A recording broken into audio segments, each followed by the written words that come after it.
Kelley and Devon O'Day on 650 AM WSM. We are back on Nashville Today on 650 AM WSM. It's 4:16 in America's Music City. Nan Kelley here with Devon O'Day. I was talking about Buck Owens, and we are here with a lady who wrote his biography. She has devoted a lot of her writing skills to researching Buck Owens, and what a fascinating man, what a fascinating read. We want to hear a little bit about it. This is Eileen Sisk. Hi, Eileen. Hi. Welcome in. Welcome to the show. So, when did the book come out? It came out in 2010. Gotcha. January 24th, 2010. But who keeps track of these things? I don't. I just think that the stories are just so, they're amazing about this man. Well, I really wanted to write a story in the worst way. I had approached him. My agent at the time said, you need to write a celebrity bio. And I said, well, who would I write about?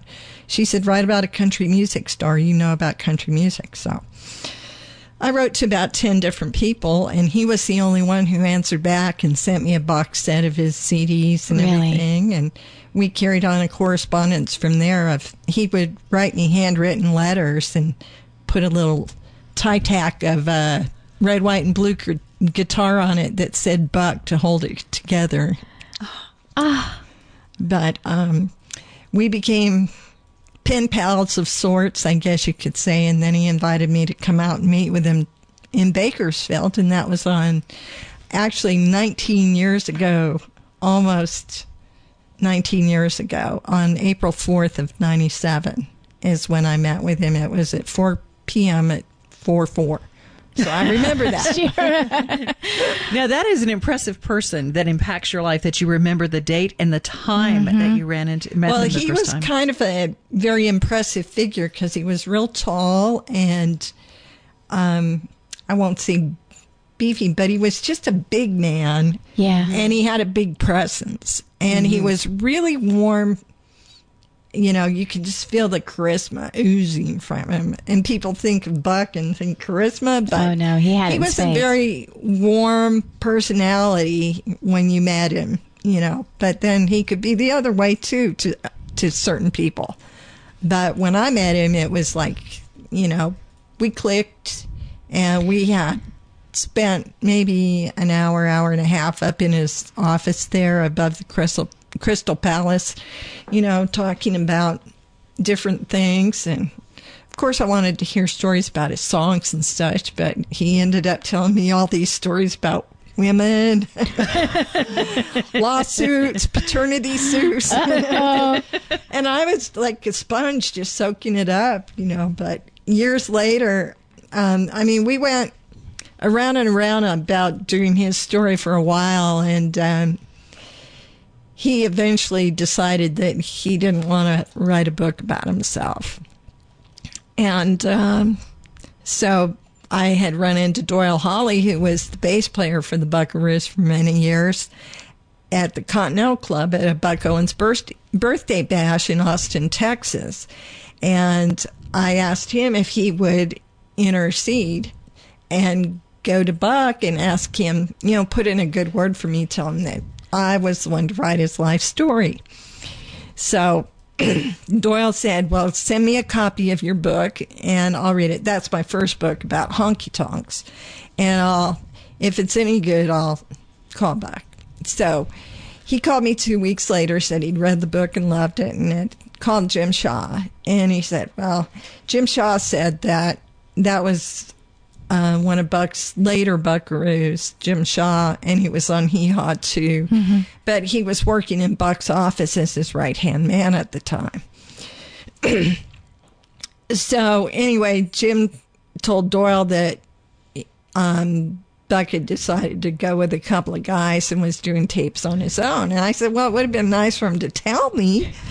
So long story short, Doyle said, well, I have an idea. Let's write the unauthorized biography and you'll have a better story. And he was right, because instead of just approaching it from one person's viewpoint, I talked to many people, and we had all kinds of stories, you know, lots of good stories. I talked to people who loved him, hated him, were in the middle of the road about him, and And, some people had very good experiences with him and other people had terrible experiences. So it's kind of a warts and all approach. And it actually is the closest you'll probably get to the true Buck Owens. Just because you touched so many people in his world, you got their perspective. Well, I met a guy at Fanfare one year. I guess it was the first year the book was out. I had a booth at CMA Music Fest, excuse me, formerly known as Fanfare. I think I still mess up and call that, even on air. I still call it Fanfare. Well, I think they're calling it Fanfare 2 or something this year for some reason. Well, there's a we'll get into that later. Okay. Yeah, there's a broken down area that they call Fanfare. Yes. So anyway, a guy that used to work for Buck came up and bought a book from me and had me sign it. And he was telling me, he said, Buck really did me well at the radio station when I worked there. He gave me the best advice anybody ever could. And he told me to go out. He was a newsman, did the news reports for Cuz in Bakersfield. And he said, I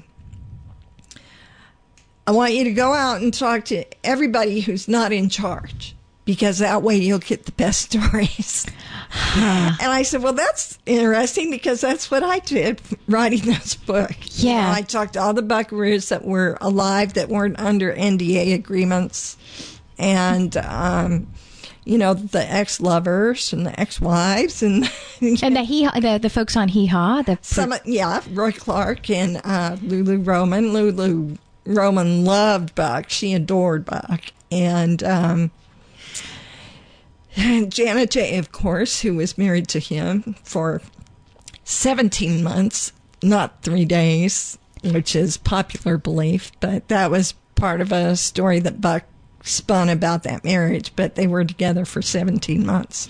So the fun stuff about Hee-Haw, we were talking about Hee-Haw, it was such a big part of his life. What's a fun Lulu Roman story that obviously she loved him, she was a fan. Do you have a moment that you can recount from that? Well, I remember her telling me how she met Buck, and she was he worked at these clubs in Dallas and would come to Dallas, and there was, I think the guy's name was Jimmy Velvet, and he had a club. It was one of those. He had to be a club owner. Hello. I want to say a burlesque type of a club. It could be with the name Jimmy Velvet. Okay. Lulu would know that for sure, but that's how she came to meet Buck, was through Jimmy Velvet at his club there in Dallas. And she had a good friend who met Buck and became very close friends with Buck. And Buck seemed to attract people who were adopted. Don Rich,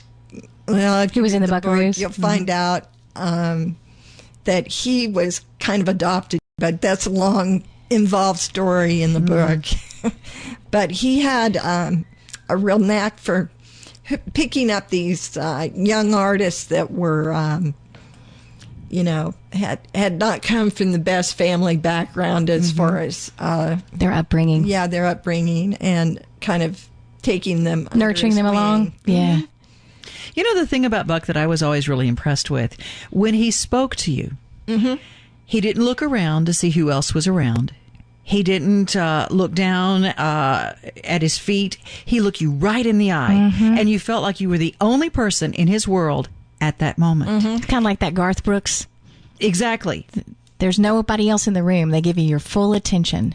And sometimes it's like James Race, one of our guests last week, he said, the higher up the food chain you get, the nicer the people are. Sure. They have a real one-on-one, and Buck was like that. And I think that's that charisma thing that you're talking about. Well, he was especially like that with younger artists, that weren't in direct competition with him. Like when he was coming up, he didn't have that kind of, there was that competition thing going on with his peers. And once he got older, he mellowed out and was much more, amenable to helping out a younger artist and getting them into the spotlight, like with Dwight Yoakam, and, helped him out greatly. And, Jan Brown, who's one of my favorite all-time female country singers, she surprised me at my wedding. She and her husband, Matt Barnes, came and saying love's going to live here. Oh. Yeah. So she loved Buck, and she was one of those that he was really kind to and took under his wing. I'll tell you what, he is a legend, one of the top-selling acts of the 60s, 21 number one hits, 35 top 10 hits. I mean, he is, quite the artist, was quite the artist, and we continue to tip our hats to him. Shall we do a little Bakersfield here, the streets of Bakersfield? I think we just kind of need to. Well, Eileen, thank you so much. Oh, thank you. The biography, Buck Owens. Here he is with his pal Dwight Yoakam on The Legend. There, the great Dwight Yoakam there with Buck Owens. Streets of Bakersfield. Thank you to our guest, Eileen Sisk. The book is called Buck Owens, the Biography. She is the author and gave us each a nice copy. Thank you so much. What a good read, learning more about the legend, the man that was Buck Owens. And really, this book is really juicy. I got to tell you. Is it? Yeah, because she was asking me, she said, like, which stories can I tell? And I go, not many of them, but you can allude to them because it really is good. It's the unofficial biography, but she really does capture it because, I always say that a true biography is not what you say about yourself, it's what everybody around you says about you. Well, the book is available at Amazon.com. I'm checking them out right now. And thank you, Eileen, for coming and visiting with us on Nashville Today.